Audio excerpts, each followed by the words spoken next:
Hi, I'm Anna, and welcome to the Sompo Deep Cut.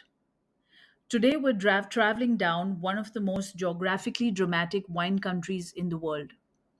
Chile looks narrow on a map, just a thin ribbon between ocean and mountains. But the moment you start reading the diploma text, you realize that everything here is outsized.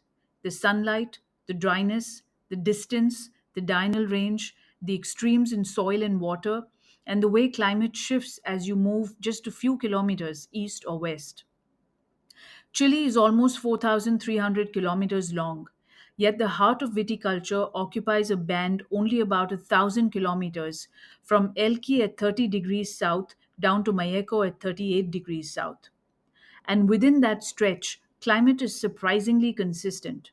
A warm Mediterranean backbone with a long, dry, sunny growing season. But the country bends to the will of its edges. The Pacific cools, the Andes cool, and between them, everything in the central corridor ripens with the kind of confidence that once made Chile famous for reliable, affordable wines before it began its evolution into something far more layered.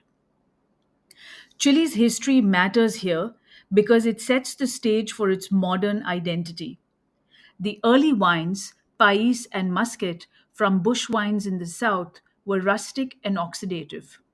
In the 19th century, Bordeaux cuttings arrived, phylloxera never did, and fortunes from copper and mining flowed into vineyards. Then the industry collapsed mid century. Half the vineyards were pulled up, and the country retreated behind political isolation. Its rebirth in the 1980s, democracy restored, foreign capital arriving, stainless steel installed, coastal zones planted, Andean foothills explored, is the reason why the map looks the way it does today. But let's step into the land, because this is where the story becomes real. Chile's climate is an interplay of dryness and wind, fog and altitude. In Elqui, the northernmost wine region, rainfall can fall below 100 mm a year, and irrigation is essential just to keep vines alive. The sunlight is fierce, the latitude low, and summer heat intense. Yet the Andes and the Pacific both step in. Cold mountain air at night creates enormous diurnal range. Fog and ocean winds slip inland through the gap where the coastal range dissolves. In the highest vineyards, up to 2,200 meters, Syrah develops deep color and remarkable freshness. Sauvignon Blanc and other aromatics thrive in fog influenced pockets, tasting sharp and bright, shaped by that combination of heat and altitude. South in Limari, the river cuts through the coastal range, pulling fog and cold breezes deep into the valley. It is here that Chile reveals something rare: pockets of calcareous soils embedded in a desert landscape. Those chalky seams matter because they retain moisture in a place where drought is now an annual worry. Chardonnay leads here in styles that stretch from stout and high acid near the coast to richer and fruitier inland. Pinot Noir and Syrah show promise, and further east, as vineyards climb towards the Andes, Cabernet Sauvignon and Carbonera find the heat they need without losing shape. As we move into the Aconcagua region, Chile's modern terroir story sharpens. Nowhere is the east to west contrast clearer than here. On the hot, dry valley floor of Aconcagua, red wines are full bodied and powerful. Cabernet Sauvignon, Merlot, Syrah, Carbonera, all built on intense sunlight and reliable ripening. But producers have begun retreating from the center, climbing the valley sides, or exploring the cooler ends of the valley where coastal fog or Andean altitude break the heat.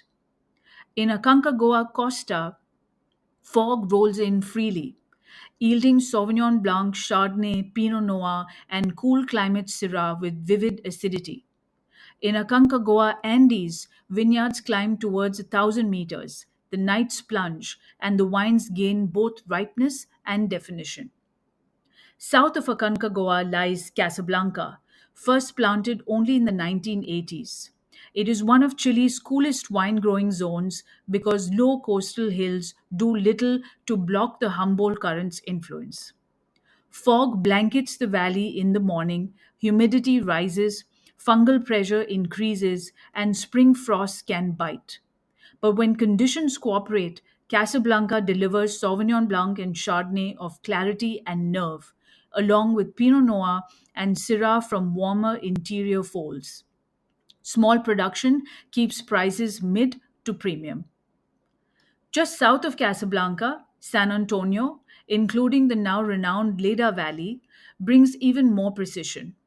Here, the hills create a mosaic of exposures, and the wines, especially Sauvignon Blanc, carry citrus, herbs, and whetstone signatures shaped by foggy mornings, ocean winds, and sharp afternoon sunlight. But the majority of Chile's wines live not on the coast, but in the Central Valley, the broad space between the coastal ranges and the Andes. This is where sunlight is generous, fungal disease minimal, and mechanization possible. It is also where irrigation defines everything. More than 85% of Chilean vineyards are irrigated, using pure Andean meltwater that flows through river valleys, a gift now threatened by declining snowfall. Maipo sits at the northern end of this central corridor. Warm, sheltered, and home to some of Chile's oldest wineries, Maipo is Cabernet country. Valley flow Cabernets tend to show ripe cassis, soft tannins, and herbaceous mint tones, while Alto Maipo, particularly Puente Alto and Pirque, reaches upward into the Andes, producing elegant, structured cabs with fresher acidity and premium to super premium price points. Carbonera and Syrah also succeed here. Merlot largely supports inexpensive blends. Further south, the Rappel Valley splits into Cachapoal and Colchagua. Cachapoal's interior is warm and fertile, a source of large volume red wines. But around Pumo, the landscape changes. Winds from the coast temper heat and create one of Chile's best Carmenera zones, giving the grape time to ripen those notoriously late tannins without tipping into over alcoholic heaviness. Colchagua is also vast and diverse. Its central zone produces generous fruit forward reds, while Apalta, with its south facing amphitheater and poor soils, gives some of Chile's most structured, high quality blends of Cabernet, Carmenera, and Syrah. At the valley's western edge, the ocean steps in again, cooling conditions enough for crisp Sauvignon Blanc, Chardonnay, Pinot Noir, and spicy styles of Syrah. Curico continues the Central Valley's pattern of warm, fertile plains, producing high volume wines supported by rivers that make irrigation easier here than in many northern zones. Cabernet Sauvignon, Merlot, Chardonnay, Sauvignon Blanc. Uh, Curico is broad, diverse, and still underexplored. But then you reach Mule, and the mood changes. This is Chile's largest vineyard area and one of its oldest. The climate cools slightly, rainfall rises, and dry farming suddenly becomes possible in a way it is not further north. Deep in its hills and coastal areas lie some of Chile's most extraordinary old bush wines: Pais, Muscat of Alexandria, Carignan, many between 100 and 200 years old. Pais wines today, when grafted with gentle extraction or even carbonic maceration, are pale, fragrant, red fruited, and expressive. Carignan, championed by the Vino movement, becomes something else entirely: high acid, high tannin, spicy, structured, and increasingly premium. The southern regions, Itata, Biobío, Mayeco, sit where the coastal hills fall away and the Pacific's influence pushes deep inland. Rainfall climbs above 1000 mm in places. Fungal pressure grows, and temperatures rarely spike over 30 degrees. Yet the long summer days at these southern latitudes provide enough light for ripening.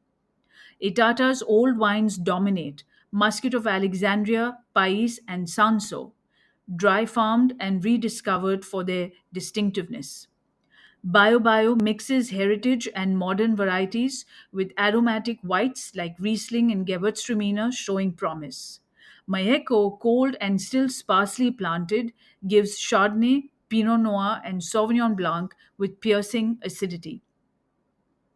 Across all these regions, varieties reflect the land. Cabernet Sauvignon dominates the country, producing everything from inexpensive fruity styles in the fertile Central Valley to outstanding structured wines from Andean foothills. Merlot supports both blends and entry level wines.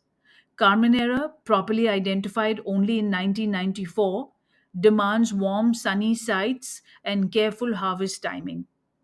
Syrah splits into two personalities: peppery and bright in cool coastal zones, dense and ripe further inland, and in Colchagua.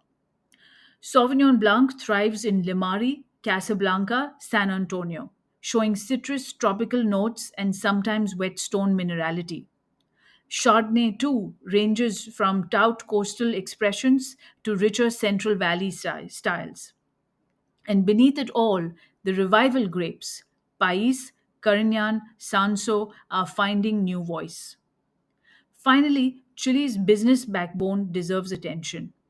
The country is the fourth largest exporter by volume, sending around 70% of its production abroad, but at a relatively low average price.